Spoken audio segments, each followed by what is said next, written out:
l'école du mariage. Et c'est étonnant quand on dit école du mariage. Pourquoi déjà on dit école du mariage? Bonjour et bienvenue. Ici, nous analysons et nous partageons des connaissances et des réalités de vie les plus marquantes pour en tirer des clés de compréhension, d'inspiration et d'action. L'extrait que vous allez suivre est présenté dans un cadre éducatif, informatif et réflexif. Tout cela dans un environnement souple. Installez-vous bien et n'oubliez pas, ce n'est pas ce qu'on entend qui change une vie, mais c'est ce qu'on en fait. Merci, à tout à l'heure. Ok, d'accord, merci. Je vais préciser que nous disons plutôt école des fiançailles. Uh-huh. Voilà. Et nous avons deux écoles. Ok. Nous avons d'abord école des jeunes célibataires équilibrés. Et dans cette école, nous préparons les personnes qui ne sont pas encore engagées. Donc, on leur montre quelles sont les étapes à suivre, comment se préparer pour être un bon choix. Parce que généralement, quand les gens doivent se marier, préparer. pour être soi-même un bon choix de conjoint pour quelqu'un. Se préparer pour être un bon choix. Voilà. Parce que généralement, nous partons, les gens partent sur l'idée de je cherche la bonne personne. Je n'ai pas encore trouvé la bonne personne. Nous, dans notre école, l'approche, c'est tout le monde cherche la bonne personne, personne ne travaille à devenir la bonne personne. Donc, nous travaillons à amener les gens à devenir la bonne personne. En ce moment, tu correspondrais au choix de quelqu'un. Tu correspondras aux critères de quelqu'un. Parce que nous cherchons des gens qui n'existent finalement pas. Alors, si chacun devenait la bonne personne, ce serait alors facile de trouver la bonne personne. Donc, c'est l'approche de l'école des jeunes célibataires équilibrés. Et maintenant, quand cette école, tu finis là-bas et maintenant tu t'engages avec quelqu'un, tu passes à l'école des fiançailles. Là, on vous forme à deux. Dans l'école des jeunes célibataires, vous êtes ensemble. Tous des célibataires à qui on donne les cours. Maintenant, l'école des fiançailles, c'est vous deux qui êtes engagés, qui venez. Là, on vous coach ensemble, vous montrant comment. Parce que l'intérêt là-bas aussi, c'est d'harmoniser vos visions par rapport au mariage. Parce que quand on dit mariage, chacun a sa manière de concevoir à partir de son éducation, sa culture et ses expériences. Et c'est le choc de ces divergences d'expériences qui cause souvent les problèmes. Il y a des bons couples qui pouvaient marcher, mais l'ignorance de ces éléments font que ça ne marche pas. Donc ici, au niveau de l'école des fiançailles, on vous amène à avoir les mêmes manières de comprendre les choses. On vous pose les sujets qui divisent, donc vous irez réfléchir avant même de vous marier. Donc sur ces sujets pour pouvoir ensemble trouver, ok, voilà comment nous allons faire telle chose, voilà comment nous allons faire. Donc l'entente est mieux et ça vous permet donc de pouvoir entrer. Alors ce qu'il faut préciser aussi, c'est qu'on avait commencé avec École des fiançailles. C'est Coach Magloire qui est le promoteur de cette école. Et à l'école des fiançailles, quand les gens venaient, on s'est rendu compte qu'il y a des gens qui viennent, ils ne devaient pas être ensemble. Leur différence montre qu'ils n'ont pas les mêmes directions. Un oiseau amoureux d'un poisson, l'un des deux mourra. Parce que quand le poisson va décider d'aller dans les airs, c'est lui qui va mourir. Et quand l'oiseau va décider d'aller le rejoindre dans les eaux, c'est lui qui va partir. Donc, quand on se rend compte qu'ils ne doivent pas être ensemble, mais nous, en tant que formateurs, on n'a pas pour mission de dire séparez-vous. Non. Donc, on va simplement vous donner les cours pour que vous-même vous sachiez qu'il y a une forte incompatibilité qui fait que vous ne devez pas être ensemble. C'est là qu'on a compris que c'est parce que les gens ne savent pas comment il faut faire le choix. Et on a maintenant mis en place l'école des jeunes célibataires équilibrés pour amener les gens à faire le bon choix. Et là, quand vous allez à l'école des fiançailles, ce n'est qu'une suite logique. Merci. Waouh! Alors, comme je l'ai déjà dit, hein, c'est une série que nous démarrons avec vous aujourd'hui. Et il vaut mieux commencer à la base. N'extrapolons pas, ne sautons pas par-dessus les arbustes. On va rester vraiment à la base, à la base. On est suivi maintenant. On a plein de jeunes célibataires qui se disent, je n'ai pas encore trouvé la bonne personne. Voilà, je parle comme les gens de là-bas. Je n'ai pas encore trouvé la bonne personne. C'est pas mon genre. C'est pas mon genre. Mais genre là même, est-ce que c'est pas... Ça compte, non? Bon, on va en parler. Il faut quoi déjà? Comment on prépare quelqu'un à devenir le choix de quelqu'un qu'il ne connaît pas encore? Voilà. Alors, quand vous êtes jeune et que vous voulez vous marier, quand vous pensez que vous allez vous marier, il y a un travail à faire sur soi d'abord. Donc, il y a des choses que quand vous avez et vous rentrez en relation ou bien dans le mariage, sans l'aide de personne, le foyer va se casser ou la relation va se briser. Sans l'aide de personne. Vous seul, en portant ces choses-là, vous êtes capable, c'est-à-dire ces choses en vous sont capables de détruire toute relation que vous allez avoir avec quelqu'un en termes des relations sentimentales, je veux dire. Pourquoi? Je donne un exemple. Quand tu prends par exemple l'égoïsme ne vient pas au mariage. Or, des gens ont ce caractère en eux sans savoir que ce n'est pas un caractère qu'on amène en relation. Il est âgé, il a les moyens, il dit, je veux rentrer en relation, je veux me marier. Mais il n'a pas traité la question de l'égoïsme qu'il a traîné depuis longtemps. Donc, on l'amène à savoir, il y a ce que nous appelons les menaces au mariage.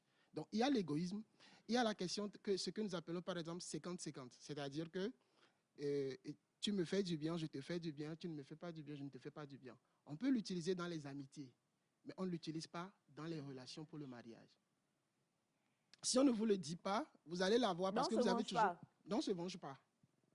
Parce que... Il n'y a pas you do me, I do you. Non, non, non. Si La vous le loi du faites, talion parce que le n'existe truc pas c'est dans quoi? le mariage. Si vous êtes en amitié avec quelqu'un, en amitié, hein, si ça, tu n'es pas obligé de continuer à être ami avec lui. Donc, si ça ne t'arrange pas, tu arrêtes.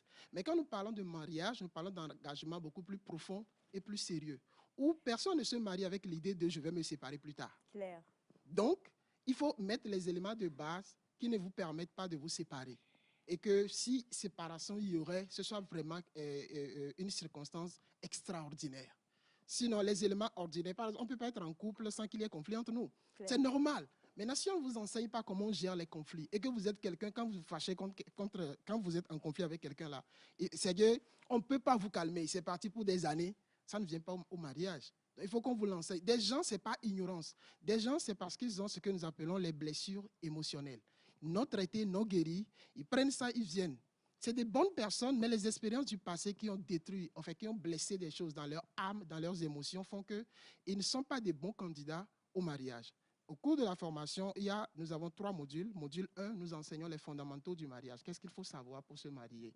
Quels sont les éléments, par exemple, la gestion de la colère. Beaucoup ne savent pas comment on gère la colère. Donc, la gestion des émotions. Tu as la colère, tu quittes le boulot, tu amènes ça à la maison, tu mets tout le monde en colère. Ça ne se fait pas.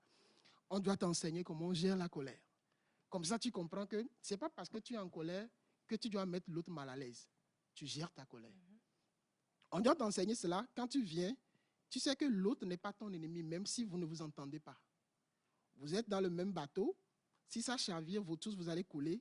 Donc, vous avez intérêt à tout faire pour que ça marche. Et quand chacun met du sien dedans parce qu'ils ont les bonnes informations de départ, là, c'est comme ça que ça commence pas à marcher bien. Donc, on fait les fondamentaux du mariage au module 1. Au module 2, c'est là où nous traitons la question des blessures de l'âme. Nous faisons vraiment un cours. Actuellement, même, nous sommes en train de faire un recyclage où les gens qui ont déjà suivi le cours, nous les reprenons et nous les suivons cas par cas. Parce que quand nous parlons, les exercices à faire pour la guérison, c'est des exercices qui font parfois mal. C'est-à-dire que ça va te ramener, te replonger dans ces événements qui avaient causé les blessures et on t'accompagne progressivement pour te montrer comment vraiment guérir. Les gens pensent que le temps guérit les blessures, le temps ne guérit pas. Ça te fait peut-être avoir l'impression d'avoir oublié, mais des événements qui vont ressembler à ça vont les réveiller encore. Et quand tu as ces blessures, tu rentres en relation avec quelqu'un, la personne, lui, ne sait pas. Il va faire des choses qui vont révéler la blessure, tu vas réagir de manière disproportionnée. Il va dire que tu es une mauvaise personne, il ne peut pas aller. Alors que s'il connaissait ton histoire, il te comprendra. Si toi-même tu connaissais ton histoire et tu savais que telle chose-là, il faut que je le traite avant de rentrer en relation, tu serais... En fait, ce n'est pas que tu es mauvais. Beaucoup de gens qui dans les couples se séparent, ce n'est pas qu'ils sont mauvais au fond. C'est qu'on ne connaît pas leur histoire. Ils transportent beaucoup de choses sur lesquelles il faut travailler. Donc, module 2, nous amenons les gens dans ça. Il y a des tests que nous faisons pour identifier ta blessure, sinon tes blessures. Il y a des exercices d'accompagnement qu'on montre aux gens. Voilà, faites tel exercice, et on les suit pour la guérison. Et 3e étape maintenant, 3e module, nous formons les gens sur l'ensemble des choses à faire pour commencer une relation et conduire la relation jusqu'au mariage. Parce que d'autres, ils font tout ça là jusqu'à rentrer en relation, mais ils ne savent pas comment conduire une relation. Tu es dans une relation où tu oublies l'existence de l'autre. Tu ne sais pas que l'autre a besoin de toi. Et là, il faut apprendre, c'est quoi le langage d'amour? Comment tu feras pour que l'autre se sente aimé? Et comment lui aussi doit faire pour que tu te sentes aimé? Donc, c'est des choses que nous montrons à ce niveau. Tu vois une fille dans la rue, tu lui dis « je t'aime », ça ne se fait pas. Tu ne peux pas voir quelqu'un et puis lui dire « je t'aime ». En fait, tu peux désirer quelqu'un que tu viens de voir. Tu peux avoir des sentiments, mais tu ne l'aimes pas encore. Pour l'aimer, il faut connaître ses qualités, ses défauts, voir tout ça là et décider d'aimer cette personne. Parce que l'amour est une décision et non un sentiment. Les sentiments finissent par partir. En moyenne 2 ans, tout ce que les papillons dans le ventre, ça va partir. Papillon dans le ventre. Oui. Butterflies in my belly. Cela va partir. Et puisque le mariage est censé pérenniser, continuer, si vous le construisez sur quelque chose qui va vous laisser après 2 ans, 3 ans, c'est que ce n'est pas la bonne base. Vous devez le construire sur la décision intentionnelle et volontaire de rendre l'autre heureux. C'est comme ça que nous définissons l'amour dans notre école. La décision intentionnelle et volontaire de rendre l'autre heureux, quels que soient ses défauts. Quand tu pars sur cette base, nous disons que l'amour doit être réciproque. Nous ne disons pas que forcément les sentiments doivent être réciproques. C'est-à-dire, cette décision doit être prise de part et d'autre. Quand j'ai pris la décision de te rendre heureux, tu prends aussi à ton niveau la décision de me rendre heureux. C'est ce que nous appelons amour réciproque. À partir de ce moment, vous apprenez maintenant à utiliser le langage d'amour, qui est le deuxième niveau de vos sentiments, parce que le premier niveau, les sentiments, tout ça, l'amour est facile, parce que c'est les émotions qui vous portent. Quand les émotions vont commencer par descendre, c'est intentionnellement que tu poses des actes envers l'autre, sans aucune émotion que tu ressens, mais quand tu le fais, ça réveille l'émotion chez l'autre, qui se sent aimé. Et en retour, lui aussi le fait, tu te sens aimé, et ça vous permet maintenant de pérenniser la relation. Et c'est comme ça que vous pouvez aller maintenant, et il y a la phase de l'engagement où vraiment vous deux, après avoir connu vos forces, vos faiblesses, vos défauts, tout ça là, tu dis, OK, je t'ai connu, j'ai connu tes forces, tes faiblesses, je décide de m'engager avec toi. Quand tu le dis et que l'autre aussi c'est réciproque, parce qu'avant cette phase, on fait la phase de l'étude des critères. Tu observes la personne par rapport aux critères que tu as définis. Quand tu le dis et que lui aussi le dit, vous deux, vous venez de vous engager. En réalité, vous venez de vous marier, sauf que ce mariage, c'est entre vous deux, personne ne le sait. Cet engagement que vous venez de prendre là, c'est ce que vous irez montrer à vos parents. On parle de dot, que nous deux, on s'est décidé. Vous irez le montrer à l'État. C'est ça, on parle de mariage civil. Et parce que vous êtes dans une église, vous irez aussi le dire aux gens de l'église. C'est ça le mariage religieux. Ou à la mosquée. Hein. Ou à la mosquée, voilà. C'est pour dire le mariage religieux. Donc, le mariage commence par vous deux qui vous engagez après la phase de connaissance que nous appelons amitié, que nous subdivisons aussi à deux niveaux. Amitié générale, tu vois la personne de loin, tu l'observes à partir de tes critères sans rien lui dire. Deuxième étape, amitié restrictive, tu te déclares. Pas pour dire je veux t'épouser, mais je veux te connaître davantage. L'autre aussi s'engage. Donc, on est dans une relation, pas l'idée de on va s'épouser, mais l'idée de on va se connaître davantage. Quand vous finissez la phase de connaissance, c'est là où vous pouvez aller à l'engagement. Et quand l'engagement est réussi, c'est que vous êtes déjà d'accord, vous êtes mariés, sauf que vous ne pouvez pas, ce n'est pas encore officiel. Vous allez officialiser à partir des 3 étapes et vont entrer. Waouh! Eh ben, j'ai envie de vous demander, messieurs, avez-vous vécu cela? Bachana laisse, Bachana, comment tu dis non? Oh Seigneur! Mais vraiment quoi? Yannick? Oui, les étapes dont le monsieur a parlé tout à l'heure, bah oui, oui. Au début, c'était de l'amitié. De l'amitié, ensuite, au fur et à mesure de la fréquentation, je pourrais dire, l'amour est né, et puis l'envie de s'engager pérennement a suivi. Et puis bon, voilà, Ok, on s'est mariés. d'accord, magnifique. Monsieur Ama? Ouais, c'est pareil de mon côté aussi. Et, ben, je trouve ce qu'il dit très intéressant. Et je pense que même ceux qui sont déjà mariés, sans pour autant... Comme Monsieur Kolani, hein, parce que lui, il a brûlé les étapes. Je crois que ce cours, je ne sais pas s'ils le font, mais il devait s'étendre aux gens qui sont déjà mariés même, pour qu'ils reviennent en arrière, redécouvrir ce qu'ils auraient dû découvrir. Donc c'est très important. C'est très important. Madame Light. Moi, suite à la réponse de M. Yannick, j'ai une question. Il a tendance à dire « je suis passionné de ma femme ». Comment on devient passionné de son partenaire? Parce qu'il y a assez de personnes qui rentrent dans le mariage juste comme ça, bon, on va dire les papillons dans le ventre, et après, ça ne donne plus grand-chose. Donc, comment est-ce qu'on devient passionné de sa femme ou bien de son partenaire? Vous allez nous répondre et après, je veux une précision de M. Yannick. D'accord, merci. En fait, quand on dit qu'on est passionné de sa femme, j'ai dit tout à l'heure que l'amour, c'est d'abord une décision. Ça ne veut pas dire que... Alors, c'est rare qu'un homme dise qu'après avoir épousé sa femme, il n'y a plus d'autres femmes qui l'attirent. Si un homme le dit, ce n'est pas trop sûr, je ne croirais pas. Non, il n'est pas normal. Voilà. C'est Il n'est pas normal. Il n'est pas normal. Oui, Parce que c'est impossible.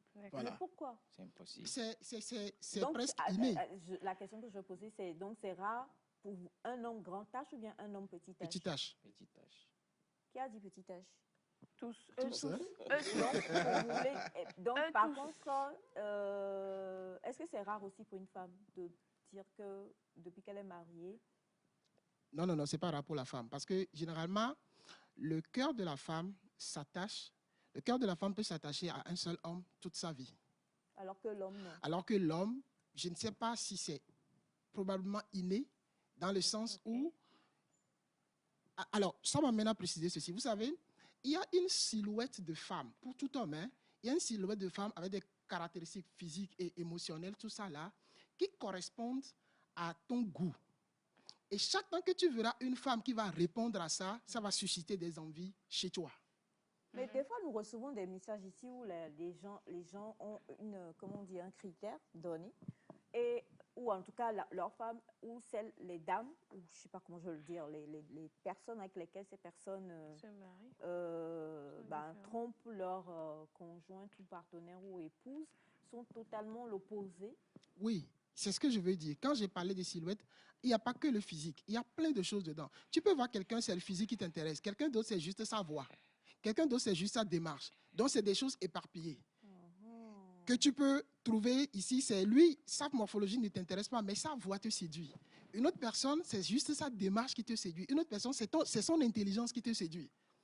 Sa manière de raisonner te séduit. Donc, il y a tout ça là qui peut amener un homme à désirer d'autres femmes en dehors de sa femme. Maintenant, quand c'est la décision de dire, celle-ci, c'est elle que je vais aimer, alors tu développes la passion pour elle. Cette passion, elle nourrit par ce que j'ai appelé tout à l'heure les langages d'amour. Lorsque les langages d'amour, nous naissons avec, et il y en a 5, c'est Gary Chapman qui les a systématisés.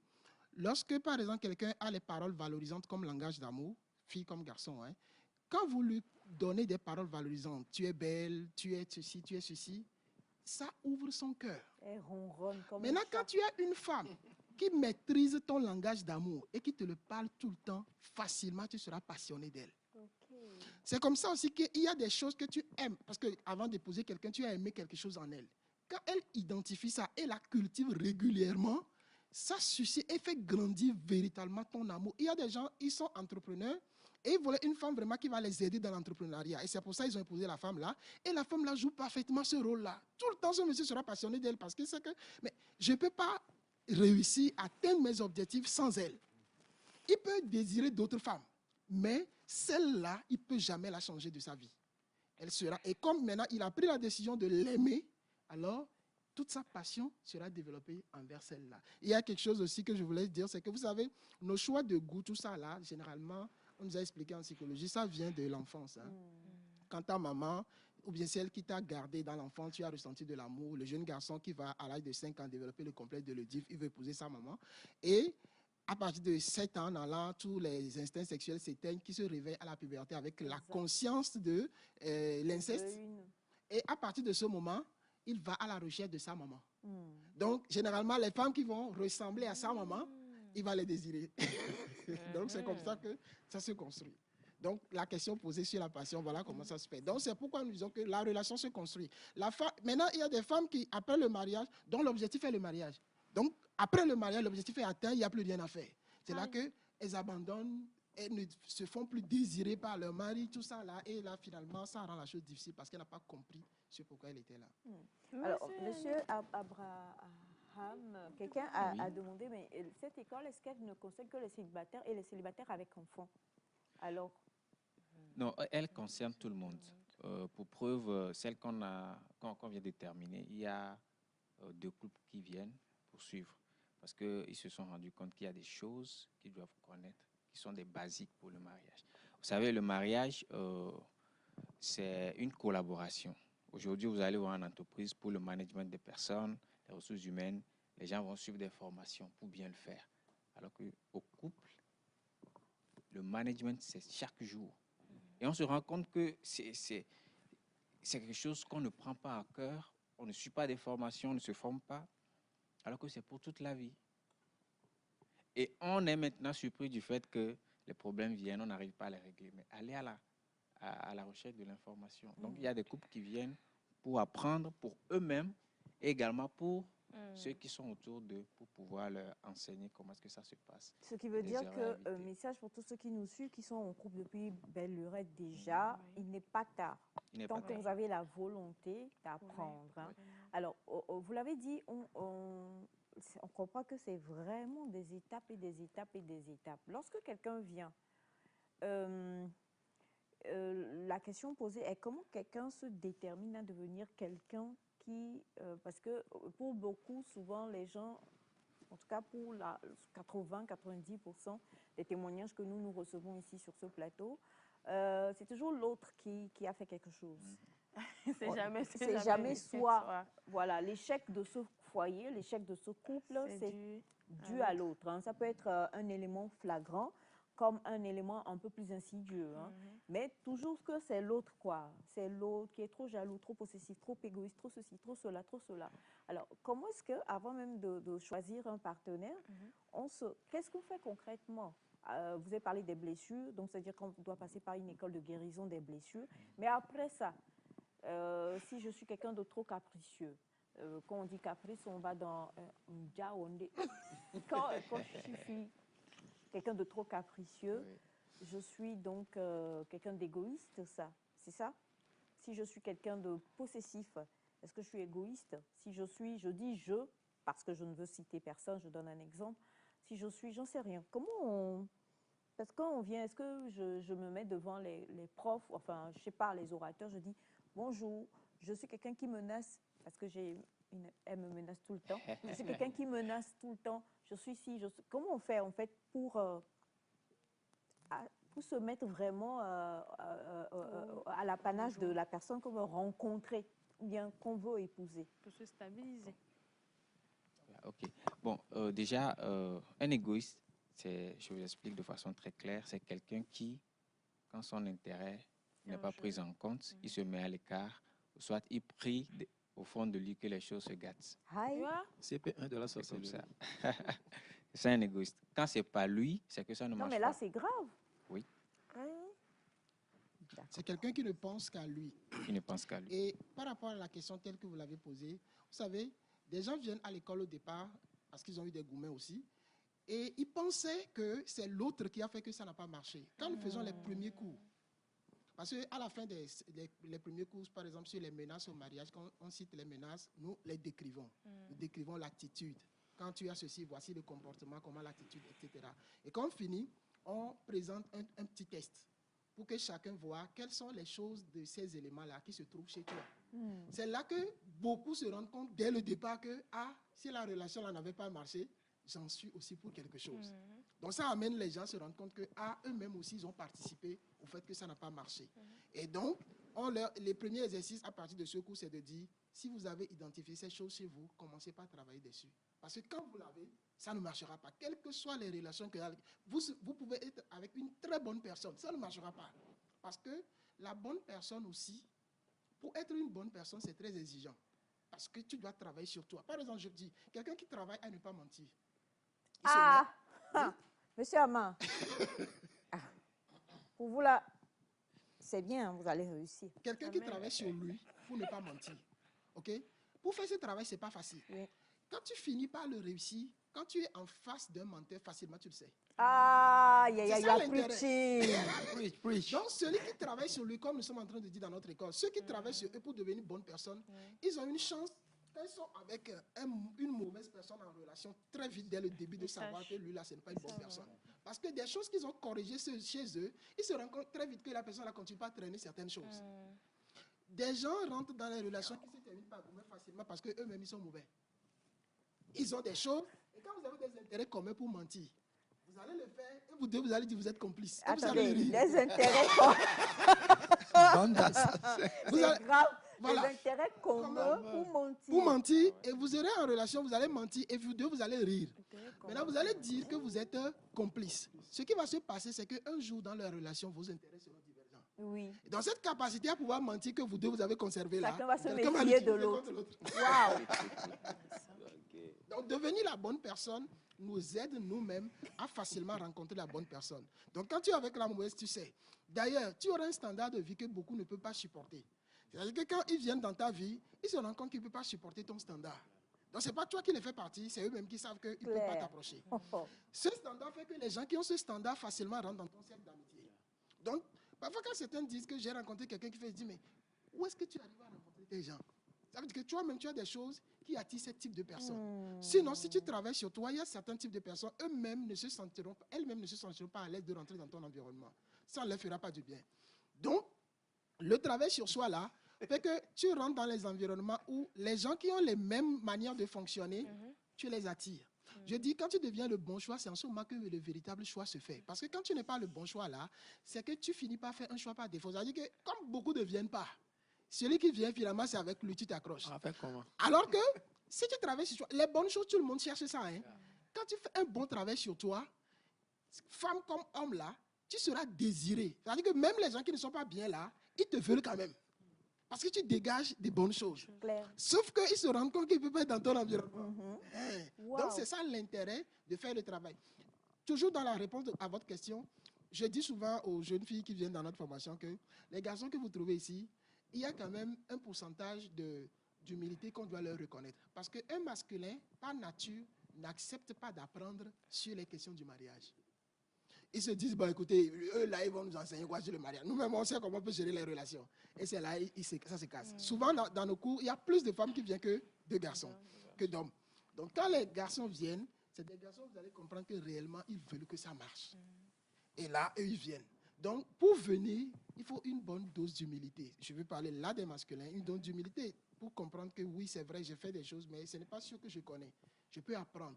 Alors, nous qui faisons ces cours, vous allez voir, nous sommes jeunes. Donc, si tu es plus âgé que nous, tu vas dire, mais ce jeune-là, qu'est-ce qu'il peut me dire sur le mariage? Voilà. Alors que nous ne partageons pas nos niveaux d'expérience et de connaissances. C'est des choses que nous avons lues. C'est des formations que nous avons suivies. Donc, c'est cet ensemble de choses. Quand tu lis un livre de quelqu'un, ça te fait gagner en temps. Tu n'as pas besoin de faire son expérience avant d'avoir ses connaissances. C'est clair. Donc, c'est l'ensemble de ces choses. Nous ne disons pas que ce que nous faisons, d'autres ne peuvent pas le faire. Mais si tu n'as pas cette vocation-là, tu ne peux pas te mettre à aller lire tous les livres sur le mariage, apprendre pour savoir qu'est-ce qui fait que ça ne marche pas, comment on doit faire, etc., jusqu'à systématiser un coup et commencer par donner. J'ai assisté à une conversation de messieurs il n'y a pas très longtemps où c'est un qui dit, tu vois comment je suis calme comme ça, madame va venir maintenant et c'est pas que tu as eu quelque chose au travail et donc tu te contiens pour ne pas justement contaminer l'ambiance à la maison, mais tu veux juste être quelqu'un de posé et de réfléchir à ce qui t'est arrivé. Elle vient, commence à te faire ses mamours et ses câlins et tout ça et toi tu ne supportes pas et tout de suite la première question ou la première idée qu'elle se fait c'est que tu as quelqu'un d'autre. Ok? Oui, vivez, vous aussi vous êtes comme ça, messieurs? A priori, non, parce Voilà. que le... Ok, vous allez finir d'abord. Allez-y, Ok. c'est important. Parce que déjà, le couple, c'est... comment dire, les fondements n'ont pas été respectés dans ce cas d'espèce. Parce que pour rien au monde, je ne peux jamais faire ce genre de suspicion sur ma femme. Elle est calme, elle ne réagit pas, du coup, donc, c'est elle a que quelque peut-être chose. la personne n'a pas travaillé, ne sait pas travailler. Je vous donne mon exemple. Moi, je suis quelqu'un de très possessif envers mon oncle, par exemple. Ok. D'accord? Donc, si en passant, je vois mon oncle qui tape Madame Sandra un peu, je dis tout de suite, je suppute. Je me dis, il y a quoi? Que se passe-t-il? Madame Sandra veut-elle m'arracher mon oncle? Il y a quoi? Non, je dois mieux les surveiller, il faut recadrer, il faut millimétrer maintenant l'approche de Madame Sandra. Elle doit être à 5 km de loin de Bachana et ainsi de suite. Est-ce que c'est parce que avant que, bon, là, vous savez que je rigole, mais Oui. avant peut-être d'engager une relation, la personne n'a pas traité peut-être une blessure. Oui, Voilà, effectivement. justement, c'est ce que je voulais dire. Voilà. Tel que vous décrivez, c'est les caractéristiques des gens qui ont la blessure de la trahison. Ils sont dans les relations, ils sont Contrôlant. C'est le masque qu'ils portent. J'ai dit, mes oncles m'abandonnent beaucoup. Donc, quand la personne, par exemple, a été trahie, facilement, quand il est dans une relation, il veut contrôler tout. Pour s'assurer. Pour s'assurer qu'il n'y a Rien pas ne un l'échappe. aspect qui lui échappe. Et ces personnes, quand tu es en relation avec eux, tu es où? Avec qui? Tu fais quoi? Tu rentres à quelle heure? Donc, quand tu sens qu'on te pose ces genres de questions en relation, il faut voir l'autre là, s'il n'a pas une blessure de trahison dans son affaire. Et quand tu es guéri de cette blessure, tu ne vas plus fonctionner comme ça. Quand nous on fait le cours sur les blessures, ça te permet, quand on fait les descriptions, de savoir que, donc si je fais telle chose, c'est parce que J'ai eu ça. J'ai eu ceci. Et maintenant, quand on fait l'exercice pour identifier les causes de ces blessures, tout ça là, et que tu arrives à rentrer dans ton histoire, tu te dis, ah oui, vraiment. Ça permet aux gens de savoir que beaucoup de relations cassées là, c'est à cause de ma blessure. J'accusais l'autre. Parce qu'en termes de blessure, quand tu as une blessure, d'abord, par principe, une personne blessée blesse. Maintenant, quand tu as une blessure, tu as la conviction de maîtriser les choses. Il y a beaucoup, et je ne vais pas le cacher, il y a beaucoup aussi aujourd'hui qui sont devenus des coachs sur Internet à cause de leurs blessures. C'est-à-dire que leur blessure leur fait croire qu'ils maîtrisent quelque chose. Mais ils ne font que parler des choses liées à des blessures. En fait, eux-mêmes, ils ne sont pas équilibrés. Mais comme beaucoup aussi sont blessés, alors beaucoup trouvent leur compte dans ce qu'ils disent. Ils Et sont vous contents. entendez des gens dire des compliqué, choses, hein. vous dites, mais écoutez, on ne doit pas dire ça aux gens. C'est à cause des blessures. Donc, mon mari rentre, il est triste, tout ça là. Je dois pas moi et ma femme. Hein. Quand tu épouses quelqu'un, tu dois connaître, avec toutes les étapes qu'on a dit là, tu connais beaucoup de choses. Quand ma femme rentre avec une mine serrée, je sais qu'elle a un problème. Il faut que je laisse d'abord mon problème. J'essaie de l'écouter. Ah oui, hein. D'aller à connaître quel était son problème. Parfois, le problème, ça vient de moi. Hein. Peut-être que le matin, là, j'ai fait quelque chose sans savoir et elle est venue, qu'elle m'a vu en même temps, elle est fâchée. Je pose des questions jusqu'à identifier le problème là. Et si ça vient de moi, je présente des excuses. Si ça vient de quelqu'un, on discute. Et Même si vous-même, vous avez des problèmes, vous mettez ces oui, vous problèmes mettez de ça côté. de côté. Ah oui. OK. Parce que si elle est rétablie, elle aussi peut t'aider par rapport à tes problèmes aussi. Quand tu finis de l'écouter et qu'elle revient en elle-même, elle peut aussi te demander comment était ta journée. Et si tu as des choses, tu peux dire et elle aussi va t'aider. Parce que vous êtes une équipe. Mais quand la personne est juste triste et puis tu commences pas à penser que c'est parce que la personne, non. Et aussi, si c'est quelqu'un qui, depuis que vous étiez en relation, faisait comme ça et que toi-même tu as accepté et tu l'épouses comme ça, ben, ça veut dire que tu sais qu'il était comme ça, donc c'est quelque chose que vous avez accepté. Parce que le mariage, c'est aussi ce qu'on a décidé soi-même. Il y a des gens où, par exemple, l'infidélité ne leur dit pas grand-chose. Hein. Un homme infidèle, ça fait quoi? L'essentiel pour lui, c'est peut-être avoir les moyens, etc. Donc quand il a ça et que l'homme est infidèle, c'est pas trop son problème. Il y a d'autres, elle ne peut pas supporter un homme infidèle. Laï, laï. Donc tu dois savoir ce que tu peux supporter et c'est en fonction de ça que tu vas avec celui avec qui voilà, vous vous engagez dans ça. Et là, vous êtes à l'aise par rapport à votre couple. Parce qu'on ne compare pas les couples. Chaque couple est identique et unique. Tu ne verras jamais deux couples identiques. Ça n'existe pas. Comme toute personne est unique. Et finalement, parler encore de deux différentes personnes uniques qui forment ensemble un couple, c'est unique. Donc, vous n'allez pas comparer les couples, mais vous allez savoir comment fonctionne votre homme, comment fonctionne votre femme, et sur la base de ça, vous allez pouvoir équilibrer les choses. Première, comme vous l'avez dit, le CP1, même pas on est au jardin d'enfants, hein, de l'école des fiançailles et de la Effectivement. préparation des célibataires à devenir donc de bons partenaires avec les personnes avec lesquelles vous avez envie de vous mettre. La préparation vaut toujours mieux que toute autre chose. Hein. Sauter à pieds joints dans une relation, comme on l'a dit, juste à cause des sentiments, c'est une grossière erreur. Il faut vraiment, vraiment prendre le temps. Voilà, on a les frissons, on a la chair de poule, on a le cœur qui fait vous avez parlé de papillons dans le ventre. Bon, nous, d'où je viens, on mange beaucoup de viande de mouton, donc vous avez la viande de mouton qui fait pas bien quand même dans le ventre, mais qui fait d'autres choses quand même. Et puis vous vous dites que voilà, c'est bon. Non. Il y a beaucoup plus que ça. On va décortiquer au cas par cas, pas à pas, pour vous permettre, à vous tous qui nous suivez, de pouvoir d'une meilleure manière savoir comment entrer dans une relation, comment pouvoir poursuivre jusqu'à prendre la décision de vous engager, de vous marier en fait. Ça va peut-être vous faire que les témoignages qu'on va désormais recevoir seront beaucoup plus je ne comprends pas pourquoi est-ce que mon mari est trop gentil. Aïcha dit à Bachana, dit à mon mari, j'en ai marre, il faut plus qu'il me couvre de cadeaux. Qui peut oser envoyer ce genre de témoignage? Vous pouvez envoyer pour témoigner de la bonté de votre mari, mais pas de dire d'arrêter. Mais ce qu'on veut dire, c'est que la famille est le noyau de tout développement de toute façon. Quelqu'un qui se sent bien chez lui, dans son foyer, dans sa famille, a déjà gagné 60% de sa vie. C'est vrai. Donc on va en parler, on va dérouler tout cela avec nos invités sur plusieurs numéros et je suis sûre qu'on va pouvoir s'entendre là-dessus. Beaucoup demandent vos numéros, comment faire pour vous joindre, tout ça. Donc est-ce qu'on peut donner un numéro pour que les gens qui nous suivent puissent vous contacter par rapport à l'école des fiançailles D'accord. Voilà, alors, il y a le 70, 39. Un seul numéro pour qu'ils puissent bien retenir. Voilà, 70, 39, 77, 72. 70 39 77 72. Voilà. 70 39 77 72. Le numéro est donné et le rendez-vous est pris pour la semaine prochaine. On va poursuivre. Hein. Comme ça, vous allez pouvoir...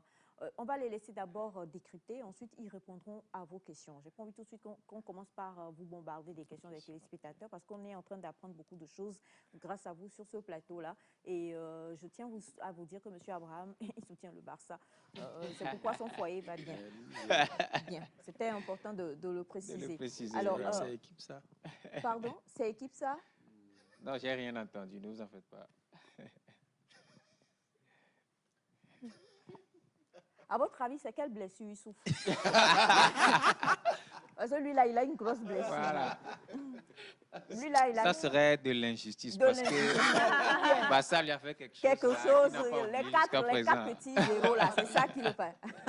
Merci d'avoir suivi ce contenu avec nous. Si vous avez été interpellé, n'hésitez pas à partager vos réflexions avec nous en commentaire. Abonnez-vous pour ne rien rater à des prochaines analyses et discussions. Gardez à l'esprit, chaque parole peut devenir une source de transformation si elle est bien comprise et bien appliquée. À très bientôt.